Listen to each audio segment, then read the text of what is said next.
650 years. 6,500 years. 65,000 years. 65 million years. Cocoa Beach, Florida.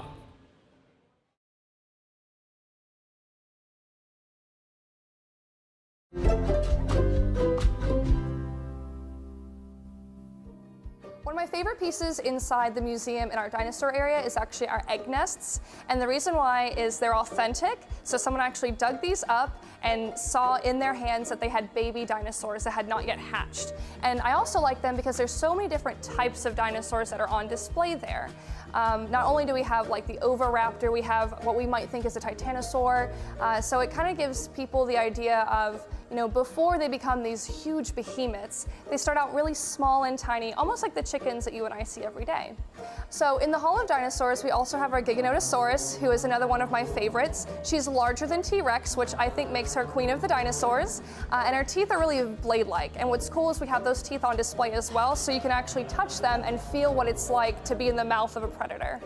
Another that I love in our dinosaur hall is our Guanlong. He's one of our newest additions to the museum, and he's fully feathered, which is amazing because feathers on dinosaurs have become almost the norm. And it's amazing to think that these animals are closer to you and I and the things we see every day than some lizard lazing around on an empty marsh like we see in the movies.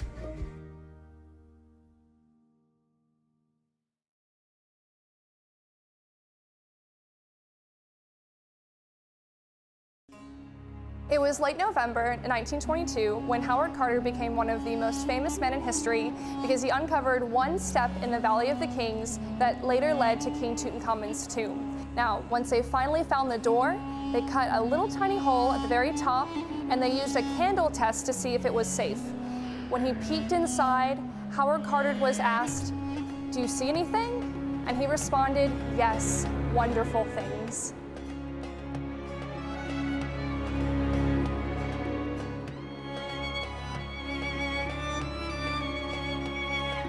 The glint of gold could be seen all around.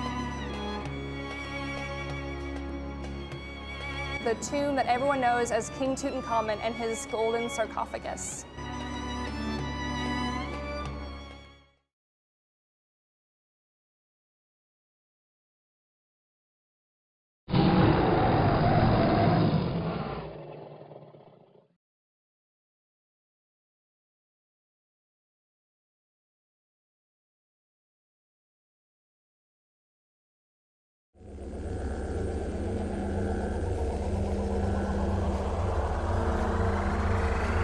Entering our elevator is like your own personal time machine. You press the right buttons, the doors open, and you have been transported back in time.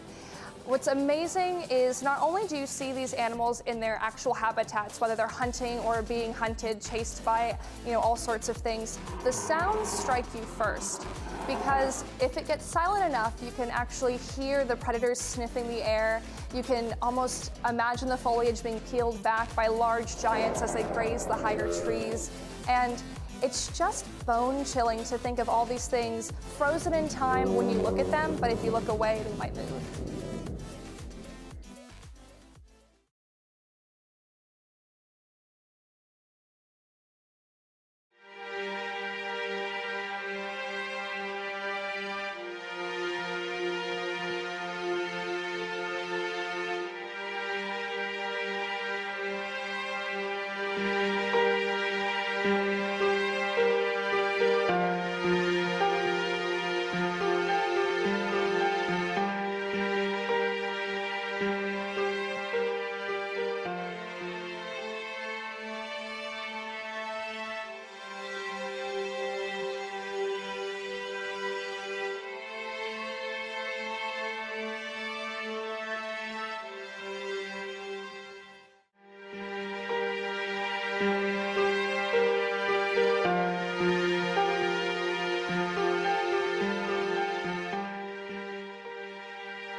Welcome to Talking Time.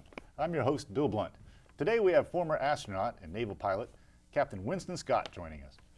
Mr. Scott was a mission specialist on STS-72 and STS-87. He has logged over 24 days in space and has completed 3 spacewalks totaling over 19 hours. Mr. Scott has also served in the United States Navy, where he flew fighter jets, including the F-14 Tomcat and the F-18 Super Hornet. Not Super Hornet anymore. It was you did the Hornet, right? That's right. And other aircraft, accumulating over 7,000 hours of flight time. Captain Scott rose to the rank of captain in the Navy and joined NASA. Winston Scott retired from the United States Navy and NASA in July of 1999. Scott has had many important roles, including serving as the executive director of the Florida Space Authority, where he's responsible for the development of business regarding space within the state of Florida, as well as a dean of College of Aeronautics at the Florida Institute of Technology. We're honored to be able to ask Mr. Scott some questions today and get to know a little more about him. We have some pictures featuring Mr. Scott throughout his career at NASA. So here we go ahead and show you these pictures, and we'll talk soon with Mr. Scott.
That was a that was a slideshow put together of different pictures and events from Mr. Scott's career. Thank you, Captain Scott, for joining us. Well, thank you. I'm glad to be here, Bill. Got a few questions here to ask you about. What made you want to join the Navy? At my last year in college, I'm stuttering just a little bit because it's a kind of a strange story. I went into the military at a time when many people were trying to stay out of the military. The Vietnam War was in session. I was finishing up school at Florida State University and was trying to decide what I wanted to do with my life. Now, I had been a music major at FSU, added on some engineering courses at the end and wanted to figure out a way to continue my engineering studies. My attention turned to the military. I began thinking about maybe going into active duty, and maybe the military would send me to school and study engineering. Thinking about active duty, I asked myself, what would I like to do if I were in the military? Well, I like airplanes. I've never been in an airplane before. Thought about flight training. Decided to apply to the Air Force for aviation officer training and also to the Navy. The Navy responded first, and the rest, as they say, is history. Wow. So that explains pretty much why you picked the Navy, because they picked you. Well, yeah, they responded first, but to be quite honest, I think the Navy is a good fit for me. I like the Navy way of life. I enjoy the deployments. I enjoy the rigorous environment in which the Navy operates. Oh. As you well know, the Navy operates from ships at sea. So it's quite a difficult environment, a very challenging environment in which to operate. Well, what would you say your most harrowing experience was something that really stands out in your career? Oh, I've had quite a few things happen. At the time, they didn't seem, oh my God, you just handle them as they come up. But I've had engine failures in airplanes. Fortunately, they were dual engine airplanes at the time. I've had indications go wrong. I've had flight controls that weren't operating quite right and had to bring the airplane back and land it. I've had hook brakes when you're trying to land on the carrier. I've had probe brakes when you're trying to do in-flight refueling. I've had small pieces of flight controls come off during the flight. During my production test flight days, I had quite a few engines that didn't operate quite right, and then you have to turn around and get back to the field and try and get the thing on the deck before something serious goes wrong. But as harrowing as those might seem to some people, I thought they were very exciting and very interesting, and the challenge was to go up and get the job done and then come back as safely as you possibly could. And fortunately, I managed to make it back on all of them. Never had to bail out or punch out of anything. Never had to punch out of an airplane. Yes. Neither have I. So I know this is probably pretty hard to describe, but you've probably had a chance to, you've been asked this before. Can you please describe what it's like that first time you sat in the shuttle about to take off? Everybody asks that question, and my response is always the same. There are no words to adequately describe it, but I can do my best. I'll start from 7 seconds down, because that's when the ground launch sequencer computer begins to ignite the main engine. So you're lying on your back with your feet up in the air, looking out of the front windows, and you've been lying there for 2.5, 3 hours. So it's a long time. You're a bit uncomfortable with that bulky suit on. At 7 seconds, you can feel the engines begin to ignite and the shuttle starts to shake and vibrate. And it will swing forward a little bit because the engines are pushing it now. It will spring forward in its mount, and then it bounces back, and we call that the twang. Well, it's kind of springs like a spring, and it bounces back. And then the clock hits 0. You see all this smoke and fire up around the windscreen. When the clock hits 0, the solid rocket boosters ignite, and then it leaps off the pad. Not like TV or the movies or real life when it appears to float off. It looks like it floats up in slow motion. In reality, it jumps off the pad. It kicks you in the back, and it's shaking and vibrating. You pass 100 miles per hour before you clear the tower. Then it will roll over kind of upside down like this and accelerate. Roger roll. Yeah, that's exactly. You pass Mach 1 in roughly 45 seconds, and then it just continues to go faster and faster and faster. Pushes you back into your seat at about 3 times your body weight, and it never lets up. That's the thing that's so unusual. There's nothing else on Earth that continuously accelerates over that long period of time. So you're accelerating, and in 8.5 minutes, you go from Earth to orbit. So you're going from 0 miles per hour sitting on the pad to 17,500 in only 8.5 minutes. It is truly an eye-watering ride, just an amazing experience. That's fascinating. And we've seen an increase in activity in recent years from the private space industry, SpaceX, the Launch Alliance. Yes. Yeah, what is that? What's that one? United Launch Alliance? United Launch Yeah, Alliance. the second one. They both announced plans to return to the moon. What are your opinions on the private sector versus NASA in the space industry? Well, my opinion of America's space program is that it consists of several parts. You've got NASA, of course, which is the government part of the space program. And you also have the military side of space, which right now is headed up by the Air Force. And now we have our president talking about a new space force. So you've got the NASA side, the government side, then you've got the military, Department of Defense side, and then you've got... I'm very sorry, Captain. We're up against a commercial break right now. We'll be right back. Hi, Bill Swift here. Today I want to talk to you about a little product called FlexiSeal. FlexiSeal is, well, it's sort of like God in a can. It can do pretty much everything. I'll go ahead and show you some of the amazing stuff you can do with FlexiSeal. Alright, so I have a bowl and I have a knife. So we're going to do this, and I'm going to show you the results. Well, I'm just going to go ahead and spray some FlexiSeal on that. Alright, well now that we fixed our bowl with some FlexiSeal, it should be watertight. So we're just going to take some water and pour it right in there.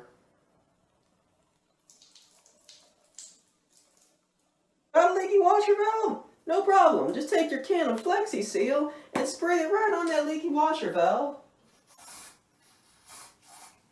And it'll seal it right up. And the great thing about FlexiSeal is that it's heat resistant. So if your washer or dryer start to heat up, there's no problem. Alright, I got my gas oven here, and one of the gas tubes is leaking.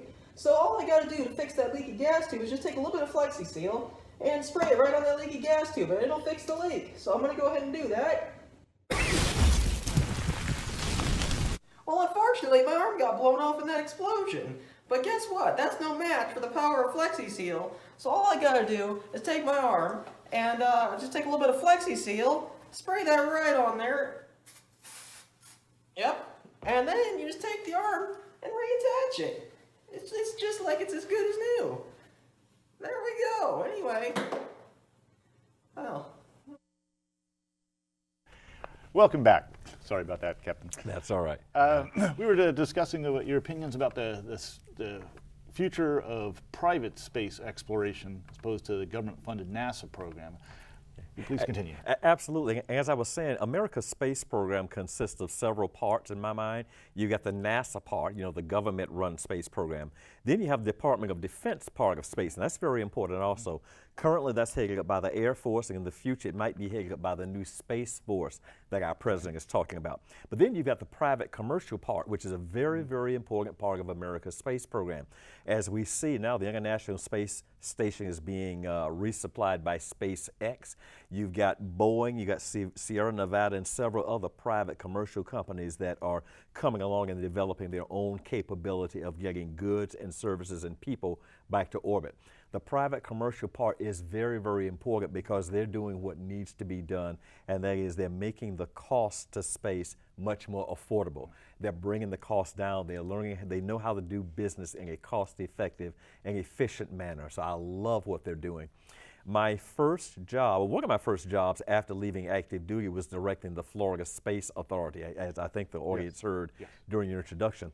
The Florida Space Authority was responsible for keeping Florida strong in the business of space, and what we're seeing happening now with SpaceX, Boeing, Sierra Nevada, and so on is a result of things that a team of us pushed for 10, 12 years ago. So we were laying the groundwork then for what we see happening now. All of that comes together to make America a very, very strong country in the world of space. I hope we stay that way. Absolutely. I grew up watching the rockets right down here. Yes. And finally, do you have anything you'd like to say to anyone aspiring to become a fighter pilot or an astronaut? Absolutely. I would say that there's nothing more exciting than flying jets. But what's more important is not so much the flying of jets, but serving our country. We have an all-volunteer force, but certainly everybody doesn't have to go. But for those of you who are considering a career choice, give consideration to doing some time on active duty in the military.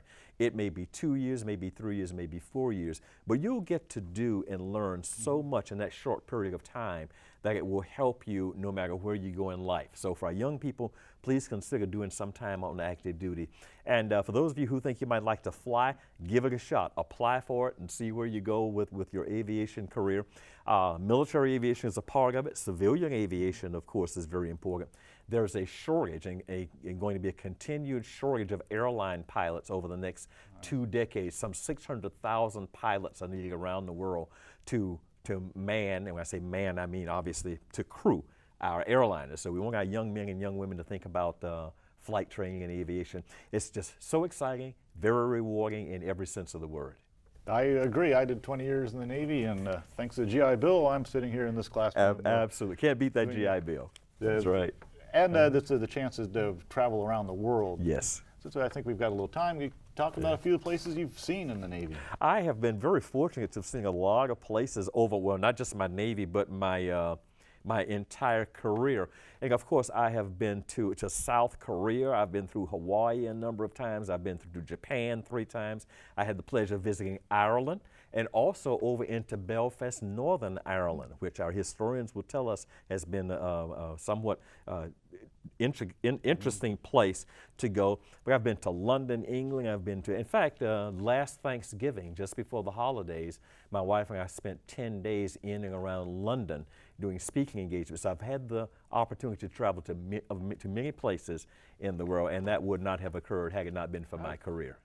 Outstanding. Well, thank you very much, Captain. It's been a pleasure talking to you. Thank you very much. I hope we got a good interview. I hope you enjoyed it too. I enjoyed it very much. Thank you.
Pseudoscience Inc. presents the Pocket Spectre, the affordable spectral analysis device that fits in your pocket. With the Pocket Spectre, you will never have to worry about the mysterious contents of your food, medicine, or anything at all ever again. The Pocket Spectre uses its precision scanner to capture a unique spectral fingerprint to be compared to stored signatures. The mobile app comes with explicit instructions and is supported on both iPhone and Android. With the Pocket Spectre, precise nutritional information is available no matter where you are. Fruits such as apples and oranges can be scanned to determine freshness. It also logs other key signatures that are more useful for gardeners caring for their own crop. By referencing an ever-expanding database, the Spectre is capable of identifying unknown products via their pre-identified spectral fingerprint. Curious about an unlabeled pill? When it comes to medicine, the Spectre is capable of determining a pill's contents and dosage. As stated before, the Pocket Spectre fits readily in your pocket, and its durable design is built to resist the outdoor elements. The Spectre is even capable of identifying inorganic materials. It can provide a precise rundown on an object's chemical makeup to a depth of 1 centimeter. Along with a few other handy tools, the Spectre comes equipped with an accurate speedometer for both small and large-scale measurements.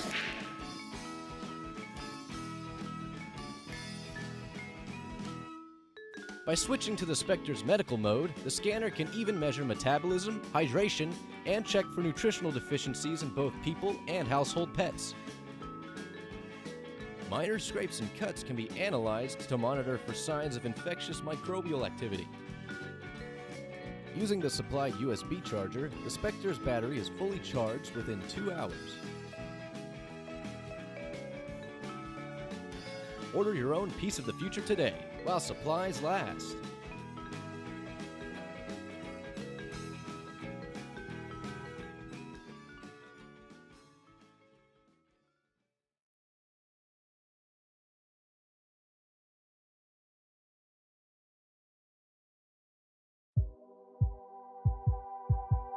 Everyone has an opinion about what you should do. But at the end of the day, you just gotta be you. I just gotta be me, I just gotta be me. I can't be nobody else, I just gotta be me. Yeah, it comes with a price, no it never comes free. But it is the only option that I see. Got a lot of people telling me what I need to do. I'm thankful for advice, but it only works for you. Cause you don't know what I'm planning, you don't know the things that God spoke to me. You don't understand my purpose, you don't know my destiny. You just standing on the outside, steady looking in. Always pointing out my flaws, always pointing out my sin. Talking about the way I dress, how I'm never fitting in, but I don't care. Got no time to focus on negativity. I gotta keep my confidence, no time for insecurity. I'm looking up above, he's the only one securing me. I don't care about the fame, I focus on cash and jewelry. I'm focused to make change and make a difference in community. And bring us all together, stand as one that is reunity. That's why I make this music something that can be for you and me. But they steady telling me to let it go. Get a real career, but then I tell them, man, I just got to be me. Hey, yeah, I just got to be me. I can't be nobody else, I just got to be me. Yeah, it comes with a price, no it never comes free. But it is the only option that I see. I just got to be me, oh yeah, I just got to be me. I can't be nobody else, I just got to be me. Yeah, it comes with a price, no it never comes free. But it is the only option that I see, that's just me, hey. You just gotta go and do you. Tell them mind their own business. You just gotta stay motivated, dedicated, and I am a witness. Cause I remember having days I wanted to quit and give up on my ways. Was thinking about giving my music away, cause people was getting me to go astray, I was losing myself. I felt like a book that was collecting dust on the shelf. I didn't know what to do, had to get away and chill with the crew and get some encouragement to lift me up. They told me I'll make it, just never give up. Just gotta have faith and continue to race, that I will overcome every challenge I face. Here I am doing the very best that I can and try to put up my craft, becoming a better man. I really don't have a plan, but I know where to work out. Building up my strength like it really is a workout. Cause nothing worth having is easy. You gotta work hard and eventually you'll see the fruits of your labor. You will see them later, just focus on you and forget all the haters. So you gotta stay true to who you wanna be. Don't be a follower and listen to society. And if they steady telling you to let it go, look them right inside the eyes and tell them, man, I just got to be me. Hey, yeah, I just got to be me. I can't be nobody else. I just got to be me. Yeah, it comes with a price. No one ever comes free, but it is the only option that I see. I just got to be me. Oh yeah, I got to be me. I can't be nobody else. I just got to be me. Yeah, it comes with a price. No one ever comes free, but it is the only option that I see. That's just me. Hey, yeah.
I went to the airport and I sat for 5 hours reading, meditating, meeting new friends, talking.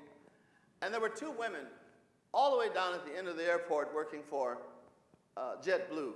I was on United. He made the reservation for United. But I saw the JetBlue ladies down there, and I went down there and started talking to them. Oh, swing low, sweet chariot, coming for to carry me home. Swing low, Lord, sweet chariot, coming for to carry me home. They said, who they down there singing? What's going on?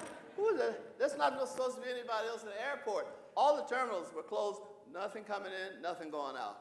And basically, I was just singing to myself and flirting. I looked over Jordan, and what did I see? Coming for to carry me home. Yeah! A big band of angels were coming after me, coming for to carry me home. By that time, they were there. You don't know how I was singing? Oh, my goodness, you have a beautiful voice. There wasn't nobody down there. I've been here 2 or 3 hours. I thought I'd just sing a little bit. Where you going? I'm going to Orlando. Well, but there are no planes on here, no planes here going down there. How you going to get there? I said, I don't know. We're going to get you on that airplane. Come on, baby. Come on with us. Those two ladies walked down there, and they got behind that counter, and I stood here dutifully. You know, sometimes we're called just to watch. Amen. And to be there, and to bless the occasion. Those ladies were being blessed by an old soul. That's right. I blessed them in their work. And they sat there behind that. No, you can't do that. That's another airline. No, you can't do that. Well, I've done my part. I'm here. I'm watching and I'm waiting. Oh, look here. There's one seat left. Put him on the plane. Put him on the plane. She said, come on, baby, come on. I said, what about my luggage? It'll catch up. Come on. Yeah. Those ladies threw me on the airplane. Hello? There was supposed to be nothing going in and nothing coming out. When I walked on the airplane, they said, ooh, you're the last one. Hallelujah. Go out and tell our story, let it echo far and wide. Make them hear you, make them hear you. How justice was our battle, and how justice was denied. Make them hear you, make them hear you. And tell them in our struggle, we were not the only ones, that sometimes there are battles that are more than black or white. And I could not put down my sword when justice was my right. Make them hear you. Oh.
step into my shoes, maybe then, oh, then you know. If you see it through my eyes, maybe then you'll go.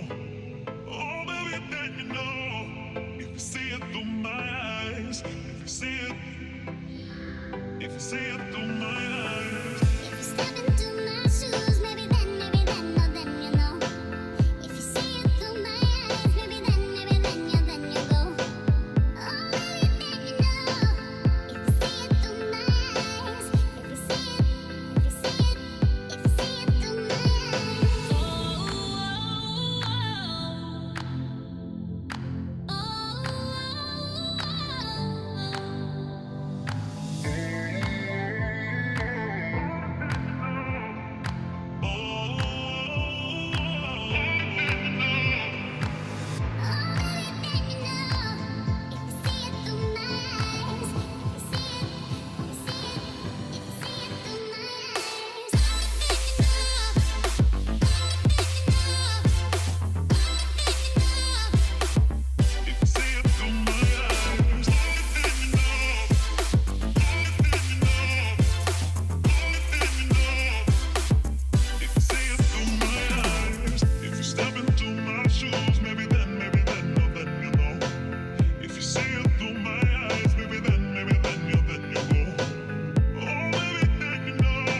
I was diagnosed with anxiety when I was 11 years old. Specifically, I have a panic disorder. The panic attacks are the worst. It literally feels like you can't breathe and everything around you feels like it's closing in. When anxiety and panic attacks are shown in movies or TV, if they're even shown, it seems like a cakewalk. But that's not the case with me. That's not the case with anyone in real life. At least, I don't think. I go to a really dark place when I have them. There's no way to show or describe what it really feels like unless you've been there before. 1 minute, you think you're okay, and the next, you're drowning. The anxiety is constant. I think sometimes I appear to be functioning normally, but there's never a moment where I'm not feeling a loss of control over everything in my life. Whenever I say that I feel like I'm going to die, people think I'm like suicidal or something. It's a constant fear, not a wish. It feels like there's always a heavy weight on my shoulders. It's a dark passenger, something that's always there, no matter what. I have days where I'm okay, but mostly I have days when I just can't control it. When doctors describe it, they just list symptoms like shortness of breath, restlessness, nausea, pacing. But they can't possibly name or explain how my mind works when these things are happening to me. They always try to make me take medication. Sometimes I do if it gets really bad, but I don't like the way that stuff feels. It's more like feeling numb than it is feeling calm. So mostly I like to count things. My fingers, squares of tile. It helps me focus. Robert Frost said, the only way out is through. And that's how I get through every day. I just get through it.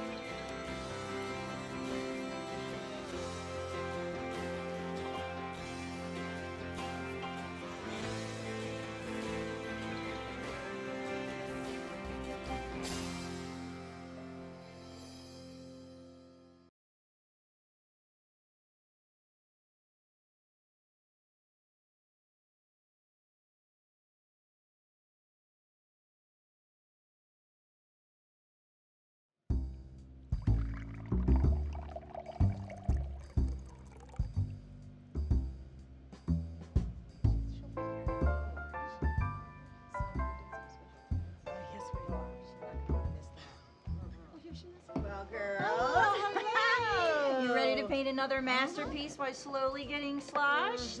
I think my piece last month rivaled anything that Pollock guy ever made. Oh, honey, that man just let paint drip on the canvas, not Merlot. Hey, what's your bitch? Sorry. Last month, Roger asked me what were all those red stains on my blouse. It's a good thing he can't tell the difference between paint and wax. Yeah, he is kind of stupid, but let me tell you something. Fred's not much smarter. He had an insurance salesman come to the house the other day, and he almost bought flood insurance. I had to remind him that we're 400 feet above sea level, and we live in the damn desert. Oh my God. That guy came to our house too, and Dan bought a $2,000 policy. No.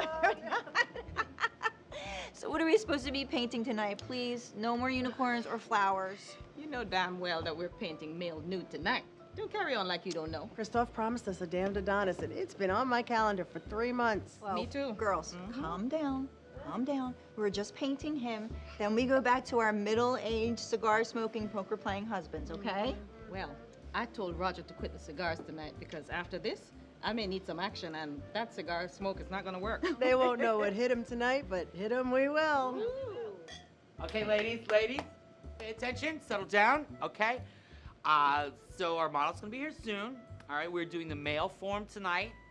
So you're gonna have about an hour to finish, okay? 1 hour. Boy, I wish. So are there any questions? Yes, I have a question. The last time we painted on glass, and you let us take the glasses home. So this time, can we? No, Kim. No, you cannot take the model home tonight after we're through, okay? You can, however, take those 3 empty bottles of wine that you've been sucking down all night, okay? So, without further ado, if you guys have no other questions, I've got some bad news.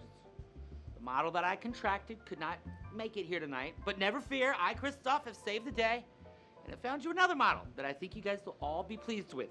Ladies, without further ado, I give you Mr. Dominic.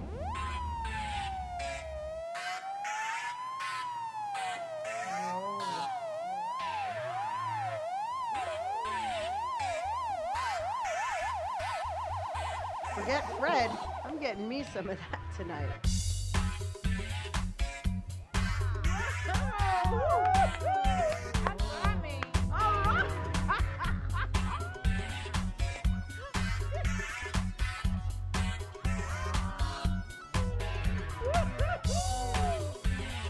Wait, isn't that... That's the insurance guy. Are you serious? Yes, that's the guy from the other day. Yes, it is. He can sell me a policy any day. Oh, I just hope it's Allstate, because I want to be in good hands tonight. Come on, baby, bring it up. What's your name, sexy lady? Tracy. You have a last name, Yeah. Tracy? Yeah, it's Southern. Tracy Sutherland? You've been served a petition for a divorce.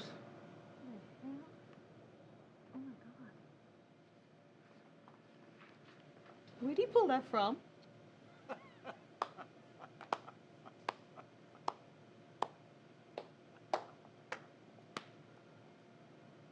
Fred! You really painted yourself into a corner, didn't you? Hope it was worth it.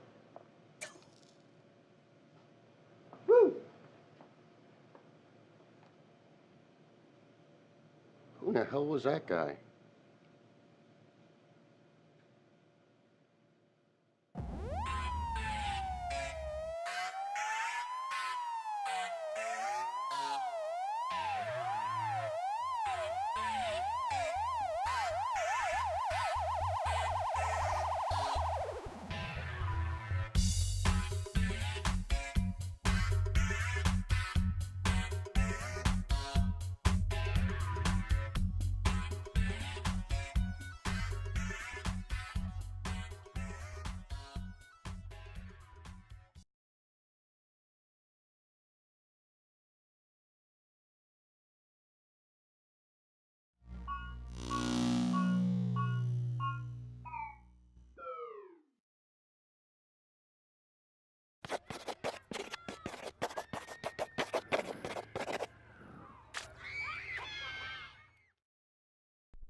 Hello? Yeah? What's going on? Sarah committed suicide. No way. Absolutely no way. She wouldn't do that. She wouldn't do that. No, she wouldn't do that. Alex, time's up. Huh? I said time's up, hun. Oh. Has it been an hour already? Sure has. You didn't really talk much today. I said stuff. Let me rephrase. You didn't open up much today. Sorry. You know this process doesn't really work unless you participate. I know that. It's just...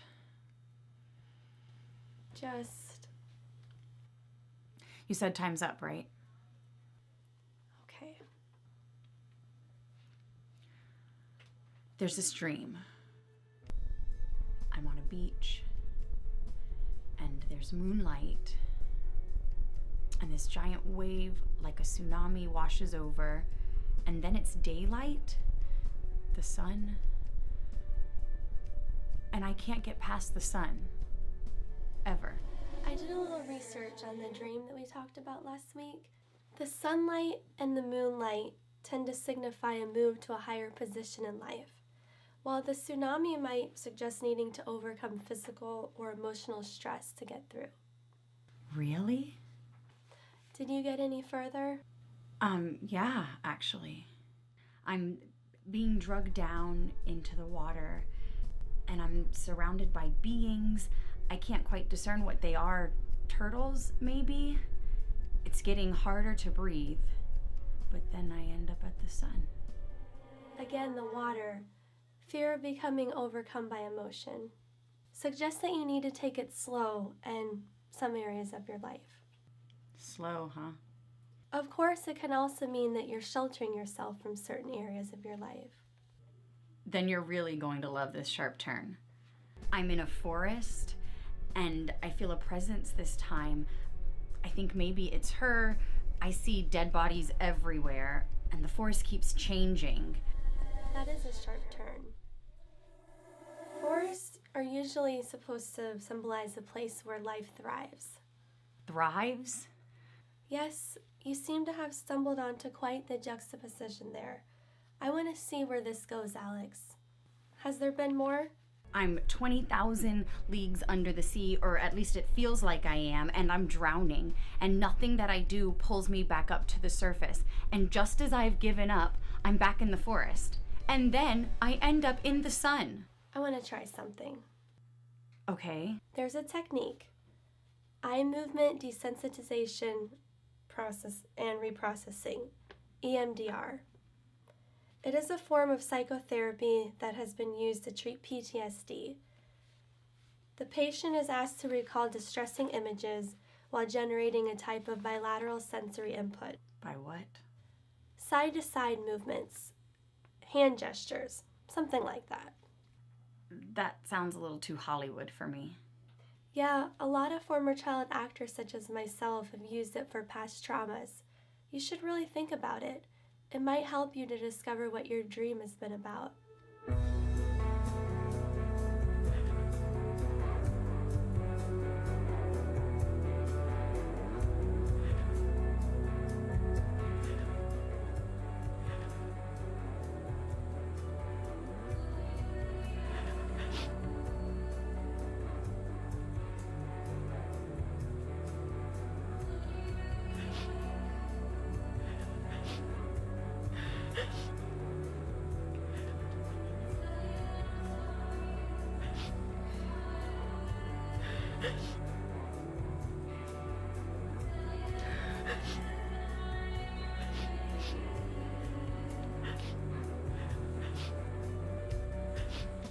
All right, close your eyes and just breathe. Let me know when you're ready and we'll begin. Ready. Start with the sun. I'm there. Go further. I think I can remember. Don't think, just walk. I'm in space. I'm in a forest. Finally. I know you're hurting, and I'm sorry for that. I never meant to hurt you. I just did what I thought was right for me at the time, to end my pain. Stop worrying about what you could have done to prevent it or to help me. I should have tried harder. I see that now. There are things that I could have done to make myself happy, and that's what I want for you.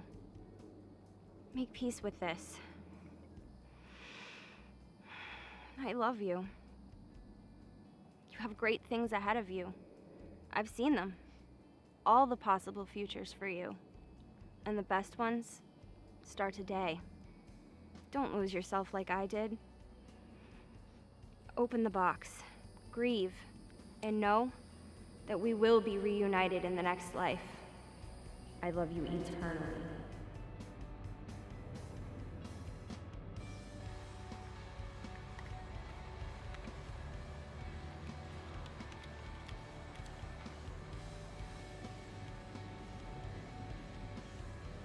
It's word for word.